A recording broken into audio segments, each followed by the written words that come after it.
Welcome all of you. आपण बघतोय chapter chemical equilibrium. मागच्या व्हिडिओमध्ये आपण बघितलं Kc and Kp, that is equilibrium constant in terms of concentration and equilibrium constant in terms of partial pressure. When reactant and product are in gaseous state, for the reversible reaction equilibrium constant is measured in terms of Kp. For example, AA plus BB gives CC plus DD. This is general reaction. Capital A and B are the reactant and capital C and D are the product, while small a, B, C, D are the stoichiometric coefficient in balanced chemical equation, means number of moles of reactant and product take part in the reaction. Therefore, Kc, that is equilibrium constant for the liquid substance, concentration of reactant and product. Therefore, Kc is according to law of mass action product of concentration of product. Here product are C and D, and square bracket indicates concentration, that is moles per dm cube. To the product of concentration of reactant raised to power is equal to its stoichiometric coefficient in balanced chemical equation, that is ABCD. While Kp is equal to partial pressure of product Pc raised to C, Pd raised to D divided by Pa raised to A into Pb raised to B. That is Kp means equilibrium constant in terms of partial pressure when reactant and products are in gaseous state. And relation between Kp and Kc, Kp equal to Kc RT raised to delta N, where Kc is equilibrium constant in terms of concentration, then R is gas constant, T is absolute temperature, and delta N is the summation of N gaseous product minus summation of N gaseous reactant. Summation म्हणजे addition, बेरीज, म्हणजे total number of moles of gaseous product minus total number of moles of gaseous reactant. इथपर्यंतचा भाग आपण मागच्या व्हिडिओमध्ये बघितला. आता आपण बघणार आहोत कॅरेक्टरिस्टिक ऑफ इक्विलिब्रियम कॉन्स्टंट. ह्या इक्विलिब्रियम कॉन्स्टंट Kc किंवा Kpचं characteristic properties, application of equilibrium constant.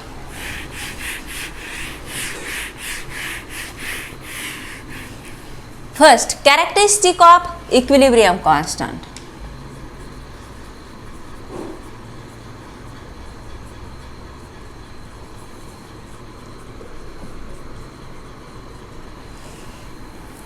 For the reaction AA plus BB gives Cc plus Dd.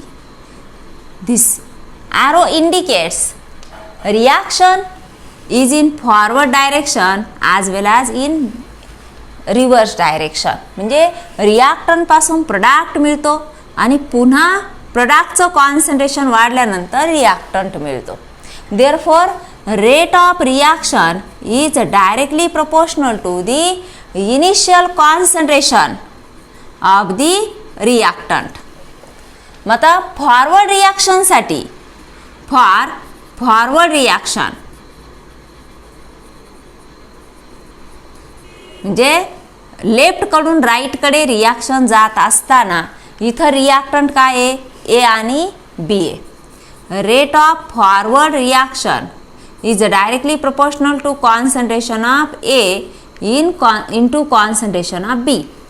आणि रेट ऑफ बॅकवर्ड रिॲक्शन असेल किंवा रिव्हर्स रिॲक्शन असेल, right to left is directly proportional to the.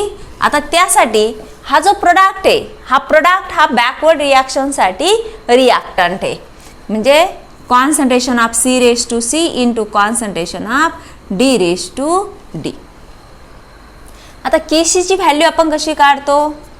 Kc equal to product of concentration of product to the product of concentration of reactant. म्हणजे हे न्यूमरेटरसाठी असतं, okay रे, आणि reactant असतो डिनॉमिनेटरसाठी, concentration of B.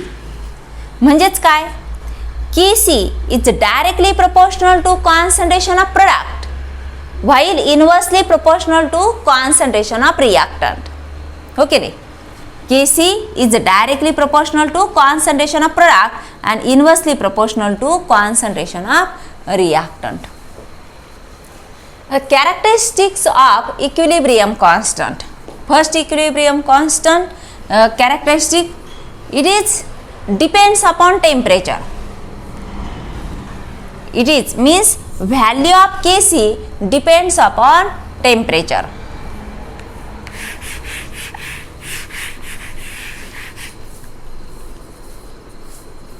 Value means magnitude, त्याची जी किंमत असेल, value of Kc or Kp. These two are equilibrium constant, depends upon temperature.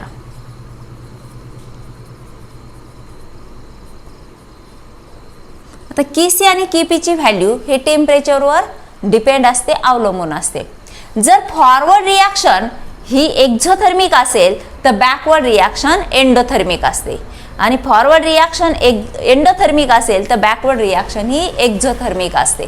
म्हणजे temperature change झालं, आता इथं काय होणार आहे, ही जर रिॲक्शन फॉरवर्ड रिॲक्शन एक्झोथर्मिक असेल म्हणजे हीट इव्हॉल्व होत असेल, रिॲक्टंटचं रूपांतर प्रोडक्टमध्ये होत असताना हीट बाहेर टाकत असेल, तर त्यावेळेस बॅकवर्ड रिॲक्शन ही एंडोथर्मिक असते, म्हणजे रिॲक्शनला हीट प्रोव्हाइड करावी लागते.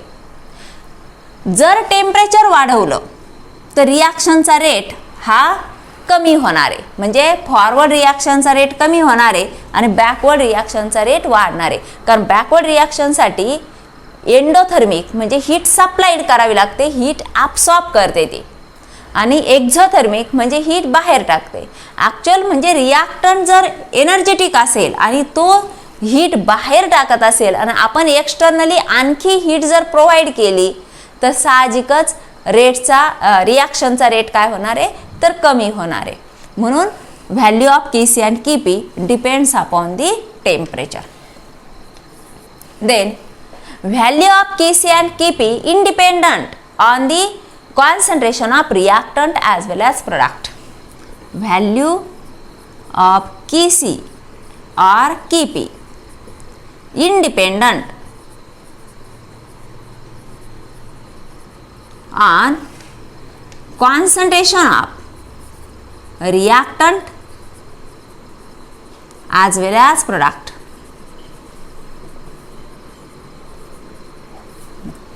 काय सांगितलं इथं, value of Kc and Kp independent on concentration of reactant and product. म्हणजे Kcची व्हॅल्यू रिॲक्टंटचं कॉन्सन्ट्रेशन किंवा प्रोडक्टच्या कॉन्सन्ट्रेशनवर कुठेही अवलंबून नाहीये.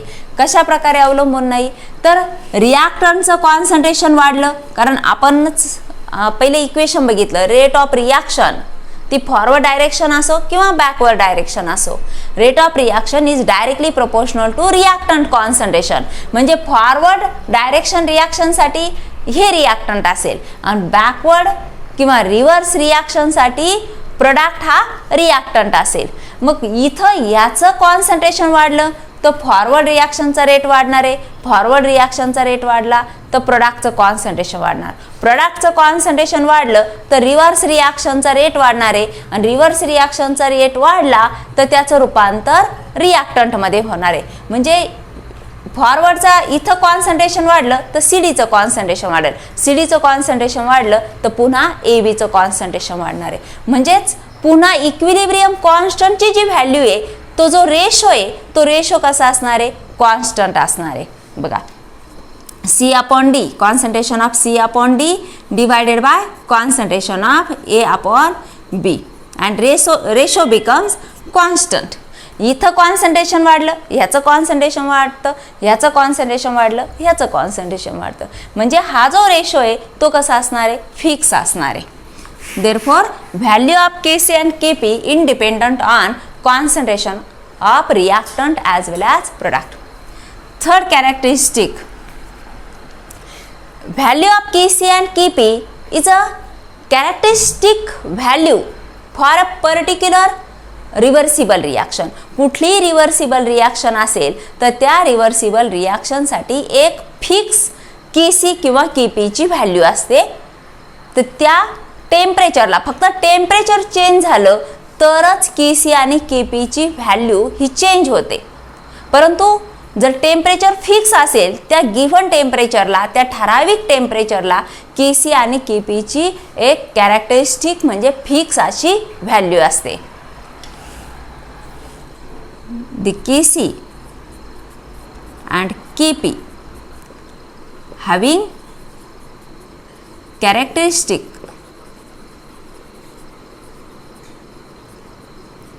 value for a particular reversible reaction, for a particular reversible reaction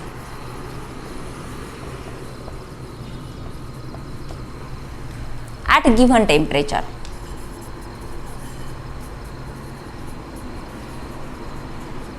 At given temperature, the Kc and Kp having characteristic value for a particular reversible reaction at a given temperature.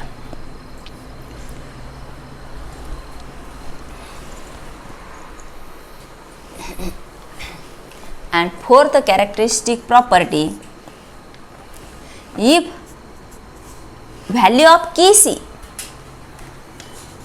is larger, then rate of forward reaction is more. Rate of forward reaction is more. And if value of Kc and Kp, Kc or Kp, if value of Kc or Kp is smaller,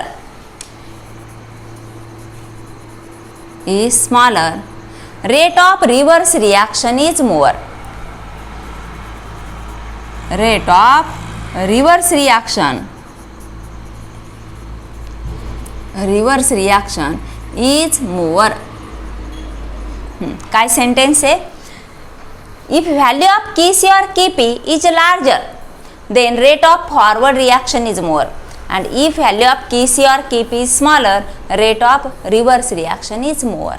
आता आपण K ची value बघितली. Product of concentration of product to the product of concentration of reactant raised to power is equal to its stoichiometric coefficient. आता आपण ज्यावेळेस mathematical एखादा आपण भागाकार करतो, तर भागाकारामध्ये जर डिनॉमिनेटर हा न्यूमरेटर हा डिनॉमिनेटरपेक्षा मोठा असेल, ओके नाही, न्यूमरेटरची व्हॅल्यू मोठी असेल, डिनॉमिनेटर छोटा असेल, तर आपली ही व्हॅल्यू पॉझिटिव्ह येते, ओके नाही. आणि जर न्यूमरेटर छोटा असेल आणि डिनॉमिनेटर मोठा असेल, तर त्यावेळेस व्हॅल्यू आपली 1 पेक्षा कमी येते. तसंच इथं सी डी हा काय आहे, तर प्रोडक्ट आहे. प्रोडक्ट केव्हा तयार होणार आहे, जर फॉरवर्ड रिॲक्शनचा रेट वाढला तर प्रोडक्ट जास्त होणार आहे. आणि आपलं इक्वेशन काय आहे, तर प्रोडक्ट डिवायडेड बाय रिॲक्टंट. म्हणजे प्रोडक्ट कुठे आहे, तर न्यूमरेटरला, रिॲक्टंट डिनॉमिनेटरला. मग प्रोडक्ट मोठा असेल, तो मोठा केव्हा असेल, तर फॉरवर्ड रिॲक्शनचा रेट जास्त असेल, त्यावेळेस के सीची व्हॅल्यू ही व्हॅल्यू मोठी असेल. K C or K P is larger, rate of forward reaction is more. आणि K C and K P value smaller. आता ही छोटी केव्हा येणार आहे, तर प्रोडक्टची व्हॅल्यू छोटी असेल म्हणजे न्यूमरेटर छोटा असेल, डिनॉमिनेटर मोठा असेल. अशा प्रकारे इक्वेशन, हा छोटा असेल हा मोठा असेल त्यावेळेस 1 पेक्षा ही व्हॅल्यू आपली कमी असेल म्हणजे निगेटिव्ह व्हॅल्यू असेल, त्यावेळेस हा रिव्हर्स रिॲक्शनचा रेट जास्त असेल. These are characteristic of equilibrium constant. First is value of Kc or Kp depends upon temperature. Value of Kc or Kp independent on concentration of reactant as well as product. Third, Kc and Kp value are the characteristic for a particular reversible reaction. While if Kc or Kp value are larger, then rate of forward reaction more. And if value of Kc and Kp are smaller, rate of reverse reaction is more.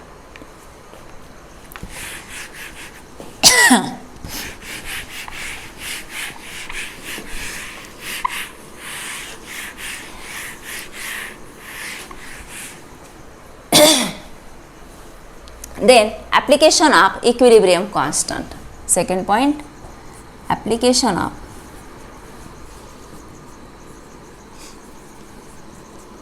equilibrium constant. First application, to prediction of direction of the reaction. For prediction of direction of reaction,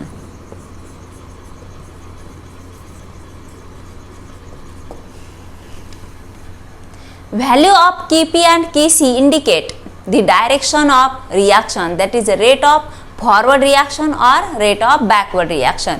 ह्या Kp आणि Kc च्या व्हॅल्यूवरून आपल्याला reaction ही forward reaction जाते का backward reaction येते त्याचा rate आपल्याला, त्याची डायरेक्शन आपल्याला ठरवता येते. Kc is the equilibrium constant, that is product of concentration of product to the product of concentration of reactant raised to power is equal to its stoichiometric coefficient. And QC is reaction quotient. Reaction quotient, that is also equal to C raised to C into D raised to D divided by concentration of A raised to A into concentration B raised to B. But QC is not always equal to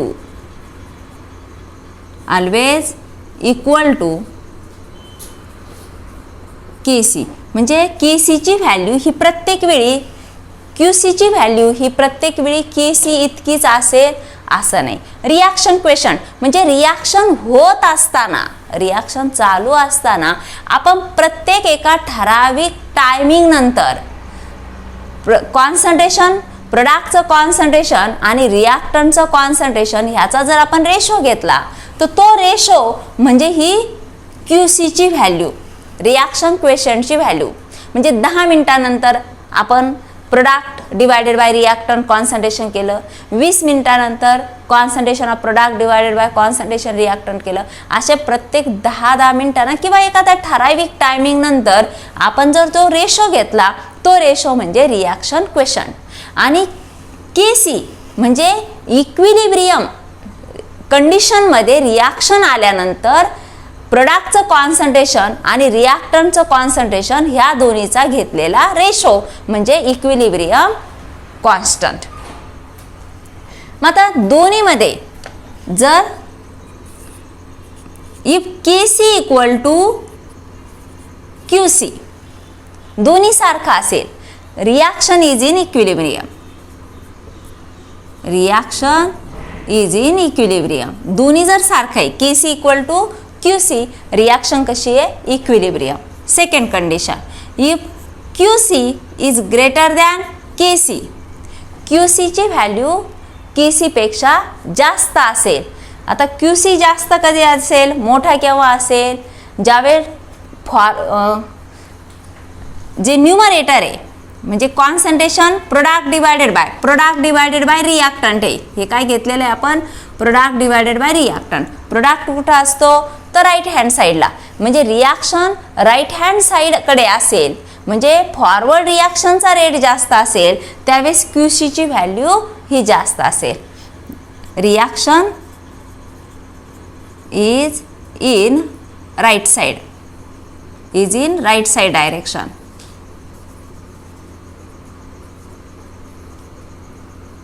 अशा वेळेस forward रिॲक्शनचा rate जास्त असेल. And if QC is smaller than KC, QCची value ही KC पेक्षा कमी असेल त्यावेळेस काय होईल, reaction is in left side direction.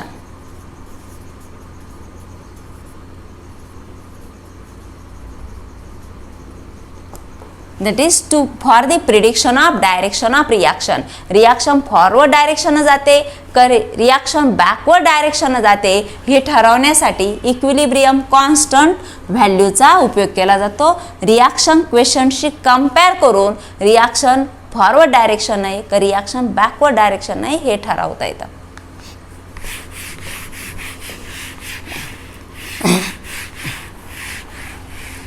Second, to know the extent of the reaction.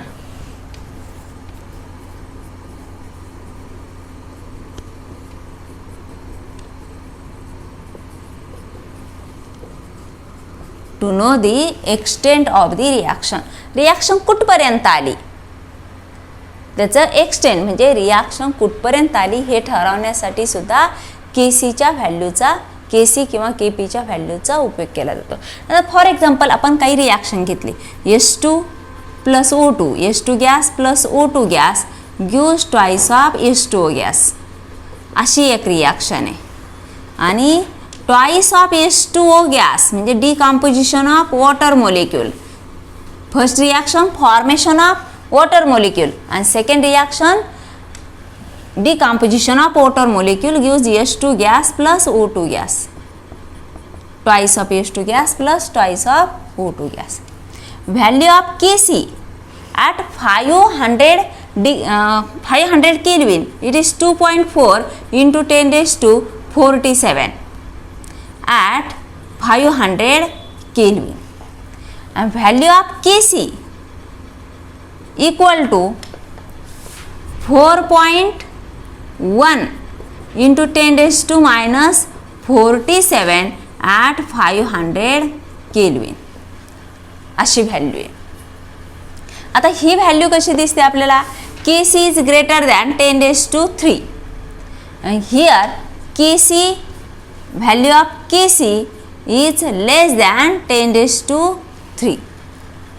म्हणजे इथं KCची व्हॅल्यू 10 raised to 3 पेक्षा जास्त आहे आणि इथं 10 raised to 3 पेक्षा कमी आहे.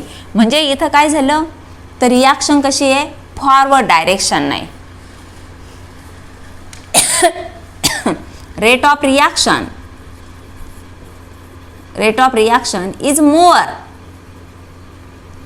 In forward direction. And it is nearly goes to completion, and it is nearly goes to completion.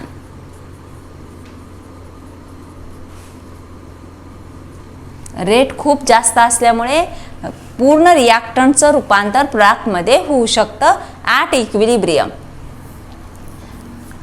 आता हे काय आहे तर KC dash equal to 1 upon KC. आता याचं जर इक्वेशन मांडलं आपण तर ते कसं होईल, KC equal to H2O raised to 2 divided by concentration of H2 raised to 2 into concentration of O2 raised to 1. आणि इथं इक्वेशन येईल KC इक्वल टू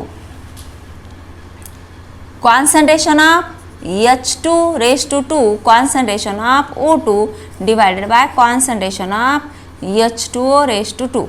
आता हे KC आणि हे KC यात फरक काय दिसतो तर हे KC डॅश दिसतंय, म्हणजेच KC dash equal to 1 upon KC. ह्या KCचं रिव्हर्स केलं तर आपल्याला काय मिळणार आहे, तर KC डॅश मिळणार आहे. याची रिव्हर्स रिॲक्शन. मग ह्याची रिव्हर्स रिॲक्शन म्हणजे ह्या KC व्हॅल्यू आपण 1 अपॉन 2.4 इंटू 10⁻47 जर केलं आपण, तर आता हे 10⁻47 आहे, वरती आल्यानंतर काय होईल, 10⁻47 होईल. म्हणजे 1 अपॉन 2.4 इंटू 10⁻47, हो की नाही. आता ह्याचं जर आपण असं केलं 1 अपॉन 24 इंटू 10⁻1 केलं आणि हा -1 वरती आल्यानंतर काय होईल, +1 होईल. म्हणजे हे काय होईल, 10⁻46 होईल, इक्वल टू 1 अपॉन 24 इंटू 10⁻46. कारण हे 10⁻1 वरती आल्यानंतर 10⁻1 म्हणजेच 10⁻1 इंटू 10⁻47. यातून +1 ॲड केला तर -46 होईल. आणि 1 डिवायडेड बाय हा 1 डिवायडेड बाय 24 केला तर इथं काय होईल, हा 0 पॉईंट, पुन्हा 0 आणि हे 24×96, हो की नाही. हा किती राहिला, 4 आणि हा 0. आणि मग आपण इथं 0 घेतलं तर 24 2 48, हो की नाही. म्हणजे हे 24 हे 6 आणि हा 1. आता इथं व्हॅल्यू काय आली आपल्याला,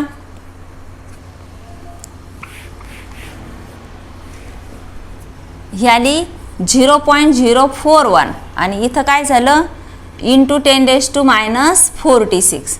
आता आपण हा डेसिमल पॉईंट इकडे सरकावला तर 0.41 इंटू 10⁻47 होईल. आणि आणखी एक वेळ डिजिटल पॉईंट इकडं डेसिमल पॉईंट सरकावला तर 4.1 इंटू 10⁻48 व्हॅल्यू होईल, हो की नाही. म्हणजे 4.1 इंटू 10⁻48, 4.1 इंटू 10⁻48 or 0.41 इंटू 10⁻47. म्हणजे KC dash equal to inverse of KC, that is 1 upon KC value होईल.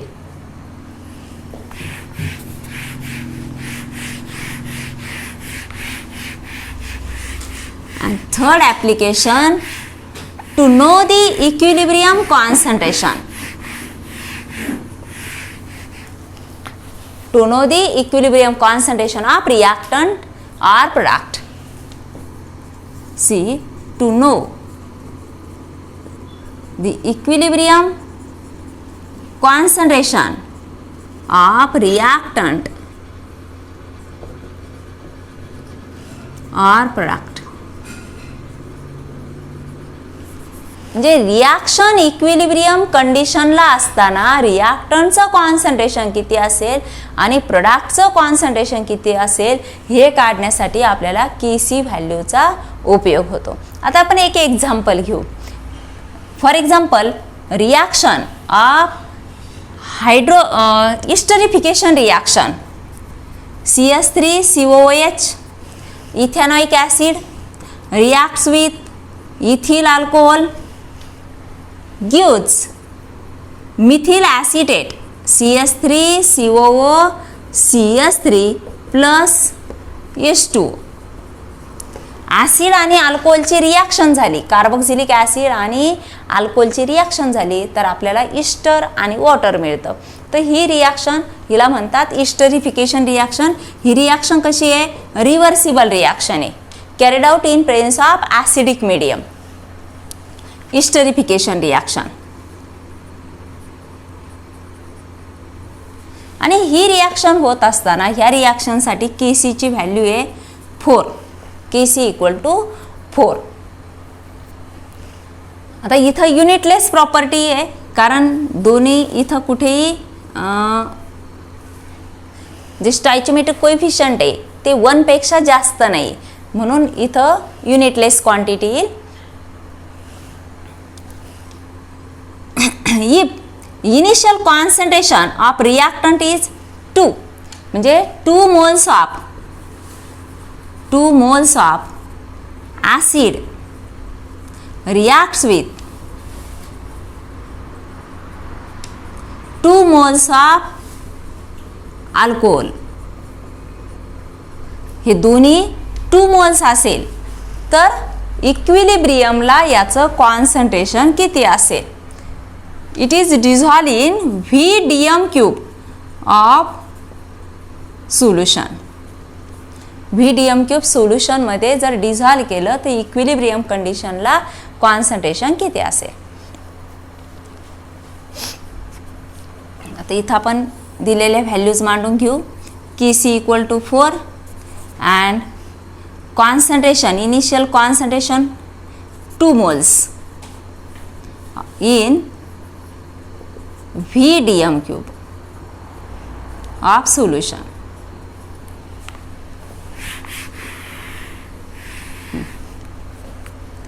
Initial concentration 2 mole. Product initially सुरुवातीला कुठलाही प्रोडक्ट तयार नाही झाला कारण रिॲक्शनच झालेले नाही आहे. म्हणजे हे काय आहे? 0 मोल आणि H2O सुद्धा 0 मोल. आता रिॲक्शन प्रोसीड झाली आहे आणि त्यातली x number of moles react झाले. देअरफॉर ॲट इक्विलिब्रियमला यातून x मोल रिॲक्ट झाले, यातले x मोल्स रिॲक्ट झाले आणि x मोल ऑफ प्रोडक्ट तयार झाला. म्हणजे इस्टर x मोल तयार झालं आणि H2O सुद्धा x मोल तयार झालं. तर इक्विलिब्रियम कॉन्सन्ट्रेशन किती असेल? इक्विलिब्रियम कॉन्सन्ट्रेशन, तर कॉन्सन्ट्रेशन म्हणजे काय? तर moles per DM³ of solution. Number of moles dissolve in VDM³ of solution. एखादं आता समजा 1 मोल असेल, 1 मोलार सोल्युशन असेल तर 1 मोल कुठलाही सबस्टन्स हा 1 लिटरला डिझॉल्व केला तर 1 मोल इतकं कॉन्सन्ट्रेशनचं सोल्युशन तयार होतं. आता इथं नंबर ऑफ मोल्स इक्विलिब्रियमला किती राहिले? तर 2 - x. आणि किती DM³ मध्ये डिझॉल्व केले? तर VDM³ मध्ये ते डिझॉल्व केलेले. म्हणून इक्विलिब्रियम कॉन्सन्ट्रेशन रिॲक्टंटचं किती येणार? ॲसिडचं 2 - x divided by V. 2 - x divided by V. Here product concentration x/V.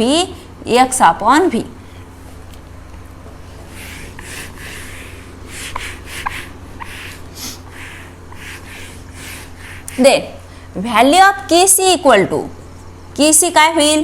product of concentration of product to the product of concentration of reactant raised to power is equal to its stoichiometric coefficient. मग प्रोडक्टमध्ये काय आहे? तर concentration of acetic acid ester COOCH3 into concentration of H2O divided by reactant काय आहे? तर carboxylic acid आणि alcohol CH3COOH into concentration of CH3OH. आता ह्याचे जे इक्विलिब्रियम कॉन्सन्ट्रेशन आहे त्याच्या आपल्याला ह्या व्हॅल्यूज इथं इक्वेशनमध्ये टाकायच्या कारण हे इक्विलिब्रियम कॉन्सन्ट्रेशन आपण घेतले. ह्या व्हॅल्यू म्हणजे Kc काय आहे? ते इक्विलिब्रियम कॉन्स्टंट. म्हणजे याच्या ज्या व्हॅल्यू आहे कॉन्सन्ट्रेशनच्या त्याही कसल्या असल्या पाहिजे? तर इक्विलिब्रियम कॉन्सन्ट्रेशनच्या त्या व्हॅल्यूज असणार आहे. देअरफॉर Kc = काय होईल? x/V हे इस्टर आणि त्याचं हे कॉन्सन्ट्रेशन इंटू x/V हे वॉटर आणि हे त्याचं कॉन्सन्ट्रेशन डिवायडेड बाय ॲसिड आणि अल्कोहोलचं कॉन्सन्ट्रेशन इथं दिलेलं आहे 2 - x/V इंटू 2 - x/V. Kc = याचा आपण प्रोडक्ट घेऊ x² divided by V² divided by 2 - x आणि square divided by V². That is equal to x² divided by V² into V² divided by 2 - x². आपण हे क्रॉस मल्टिप्लिकेशन केलं, हा V² cancel होईल.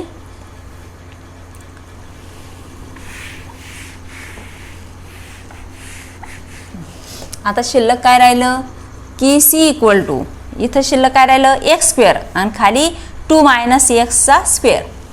X square divided by 2 minus x square. K सीची value दिलेली आहे आपल्याला, ती किती दिलेली आहे 4. 4 equal to x square divided by 2 minus x square. आता आपल्याला दोन्ही बाजूचा स्क्वेअर रूट जर आपण घेतला तर square root of 4 equal to square root of x square divided by 2 minus x square equal to under root 4 equal to 2. Therefore this is equal to x divided by 2 minus x. हो की नाही, त्याचं square आणि square route निघून जाईल.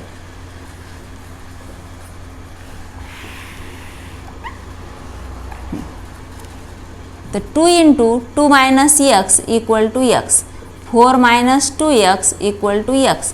4 equal to x plus 2x. Therefore 4 equal to 3x. Therefore x equal to 4 divided by 3. मग x equal to 4 divided by 3 जर केलं तर किती येईल 1.33. हो की नाही, याचा जर भागाकार केला तो किती येईल 1.33. आता इक्विलिब्रियम कॉन्सन्ट्रेशन बघा, हे काय आहे CS3 COO CS3 याचं हे इक्विलिब्रियम कॉन्सन्ट्रेशन आणि H2Oचं हे इक्विलिब्रियम कॉन्सन्ट्रेशन आणि ॲसिडसाठी हे आणि अल्कोहोलसाठी हे. मग आपल्याला एक्सची व्हॅल्यू मिळालेली आहे. एक्सची व्हॅल्यूज म्हणजेच काय तर equilibrium concentration of product. Therefore equilibrium concentration of product is 1.33. Equilibrium concentration of product equal to 1.33 and equilibrium concentration of reactant.